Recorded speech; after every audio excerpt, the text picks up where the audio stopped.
पहली चीज मैं बात करना चाहूंगा इस पॉडकास्ट में इज आपके लाइफ के पहला भाग, प्री पीएम, प्री सीएम, आप कहाँ पैदा हुए थे, पहले 10 सालों में आपने क्या किया था. If you can throw some light on the first era of your life. देखिए, वैसे तो सबको पता है मेरा जन्म गुजरात में, नॉर्थ गुजरात में महसाना डिस्ट्रिक्ट है. वहाँ वडनगर एक छोटा सा टाउन है. जब हम छोटे थे तब तो शायद 15,000 की आबादी थी, जैसे मोटा मोटा मुझे याद है.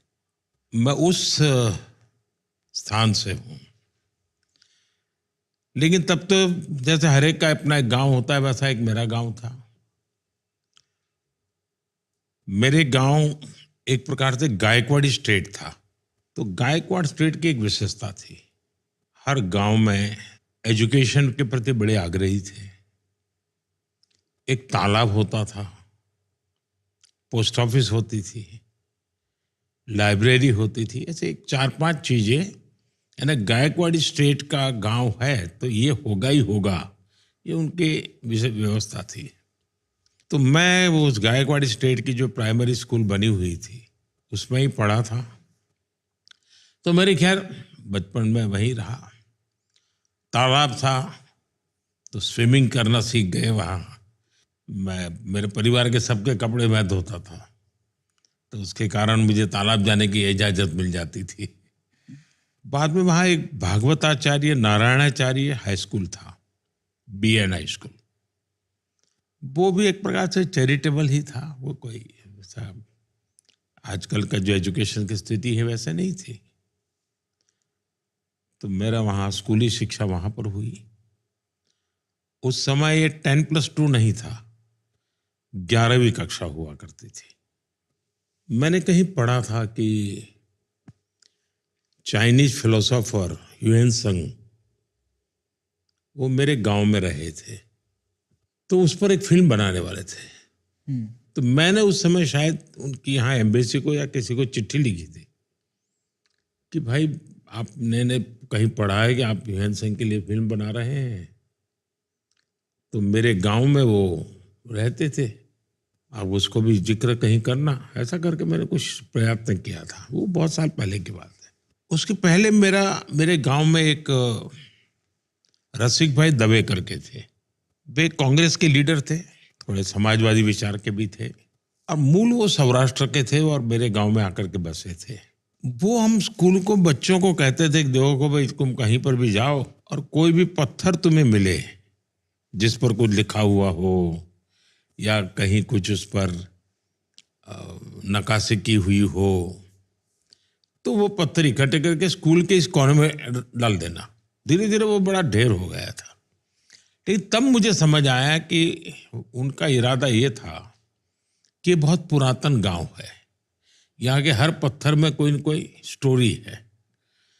इकट्ठा करो, जब भी कोई व्यक्ति आएगा तो इसको करेगा. शायद वो कल्पना रही होगी. तो मेरा भी ध्यान उस तरफ गया.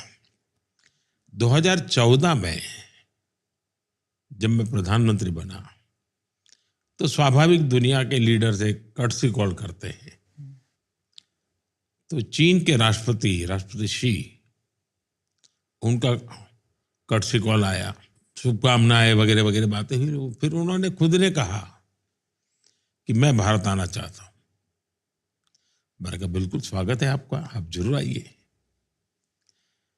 तो कहा लेकिन मैं गुजरात जाना चाहता हूं. मैंने कहा तो और अच्छी बात है. तो उन्होंने कहा कि मैं तुम्हारे गांव वडनगर जाना चाहता हूं.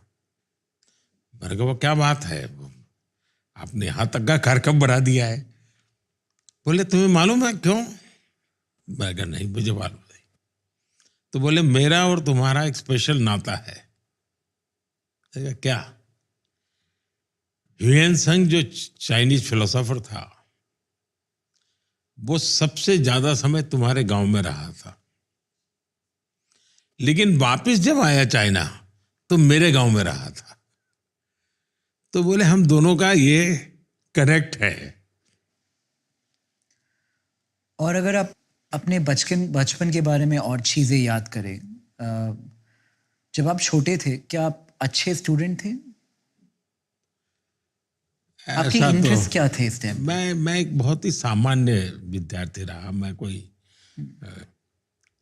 किसी भी प्रकार से कोई मुझे नोटिस करे ऐसा नहीं था।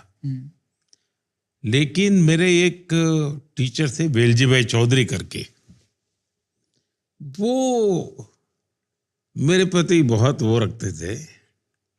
तो एक दिन वो मेरे पिताजी को मिलने गए थे। मेरे पिताजी को कह रहे थे इसके अंदर इतनी टैलेंट है लेकिन ये कोई ध्यान नहीं केंद्रित करता है, ऐसे ही है, जबाती बातें की चीजें करता रहता है। तो बोले हर चीज इतनी जल्दी ग्रास्प करता है लेकिन फिर अपनी दुनिया में खो जाता है। तो वेलजी भाई की मुझसे बहुत अपेक्षा थी, मेरे वो वेलजी भाई चौधरी की। तो मेरे टीचरों का मुझ पर प्यार बहुत रहता था। लेकिन मुझे ज्यादा पढ़ना है, अगर उसमें कंपटीशन का एलिमेंट है तो मैं शायद उससे दूर भागता था। मुझे कोई उसमें रुचि नहीं थी। ऐसे ही परीक्षा पास कर लो भाई, निकाल दो, ऐसा ही रहता था। लेकिन और एक्टिविटी में बहुत करता था। कुछ भी नई चीज है तो उसको तुरंत पकड़ लेना ये मेरा नेचर था। सर आपके कोई ऐसे बचपन के दोस्त हैं जो अभी भी आप टच में रहते हैं?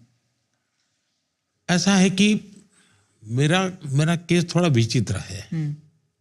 बहुत छोटी आयु में मैंने घर छोड़ दिया।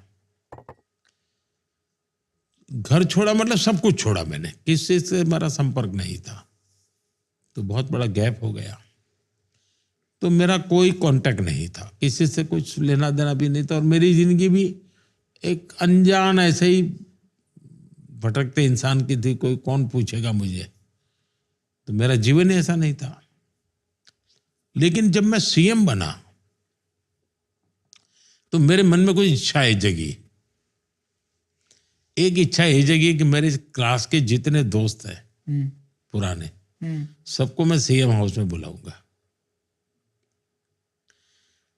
उसके पीछे मेरी साइकोलॉजी ये थी कि मैं नहीं चाहता था कि मेरे किसी भी व्यक्ति को ये लगे कि अपने आप को बड़ा तिस्मार का बन गया है।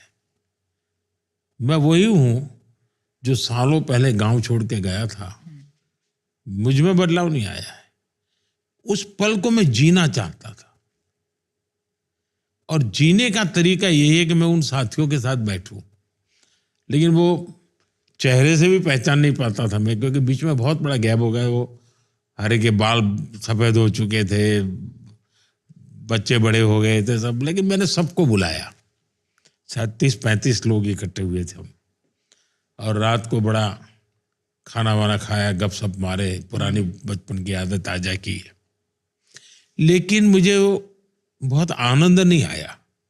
आनंद इसलिए नहीं आया कि मैं दोस्त खोज रहा था, लेकिन उनको मुख्यमंत्री नजर आता था। तो वो खाई पटी नहीं। और मेरे जीवन में शायद तू कहने वाला कोई बचा ही नहीं, ऐसी स्थिति हो गई है। सब अभी भी संपर्क में है, लेकिन बड़े सम्मान से मेरे प्रति वो लोग देखते रहते हैं। तो एक टीचर थे मेरे, रासविहारी मणियार। उनका भी स्वर्गवास हुआ कुछ समय पहले, और वो करीब 93-94 थे। वो मुझे चिट्ठी हमेशा लिखते थे, उसमें वो तू लिखते थे। बाकी तो एक इच्छा, मैं सीएम बना तो एक थी कि मैं अपने स्कूल के दोस्तों को बुलाया। दूसरी मेरी इच्छा थी, जो शायद हिंदुस्तान के लोगों के लिए अजीब होगा। मेरा मन करता था मैं मेरे सभी टीचर्स को सार्वजनिक रूप से सम्मान करूंगा। तो मुझे बचपन से जिन्होंने पढ़ाया है और स्कूली शिक्षा तक जो भी मेरे टीचर रहे, मैंने सबको ढूंढा। और सीएम बनने के बाद उनका बहुत बड़ा सार्वजनिक सम्मान किया मैंने। और हमारे गवर्नर साहब थे शर्मा जी, वे भी उस कार्यक्रम में आए। और गुजरात के सभी लब्ध प्रतिष्ठित लोग उस कार्यक्रम में थे। और मैं एक मैसेज मेरे मन में था कि मैं जो कुछ भी हूँ, इनका भी कुछ न कुछ योगदान है मुझे बनाने में। कोई मेरा बाल मंदिर के टीचर रहे होंगे, कोई सबसे बड़ी आयु के टीचर 93 ईयर के थे। करीब 30-32 टीचर्स को बुलाया था और उनका सबका मैंने सार्वजनिक रूप से सम्मान किया। और मेरे जीवन की वो बड़ी अच्छी पल थी कि मेरे मन में लगता नहीं है। फिर मैंने एक दिन मेरे जीवन में किया, मेरा जो बृहद परिवार था, मेरे भाई, उनके संतान, बहन, उनके संतान, जो भी परिवार के लोग, क्योंकि उनको भी मैं पहचानता नहीं था क्योंकि मैं छोड़ चुका था। लेकिन एक दिन मैंने मेरे सीएम हाउस में सबको बुलाया, सब परिवारजनों को परिचय किया मैंने कि ये कौन किसका बेटा है, किसकी शादी कहाँ हुई है, क्योंकि मेरा तो कोई नाता रहा नहीं था। तो तीसरा काम मैंने ये किया। चौथा, मैंने जब संघ के जीवन में मैं था तो शुरू में जिन परिवारों में मुझे खाना मिलता था, खाना खाने जाता था, कई परिवार थे जो इन्होंने मुझे खिलाया पिलाया।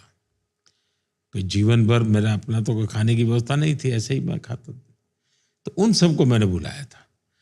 तो जिसको कहेंगे मैंने अपनी इच्छा से कोई चीजें की, इतने पिछले 25 साल हो गए मुझे, तो ये 4 चीजें की मेरे स्कूल के दोस्तों को बुलाया, जिनके घर मैंने खाना खाया था वो उनको बुलाया, मेरे अपने फैमिली के लोगों को बुलाया, और मैं मेरे टीचर्स को बुलाया।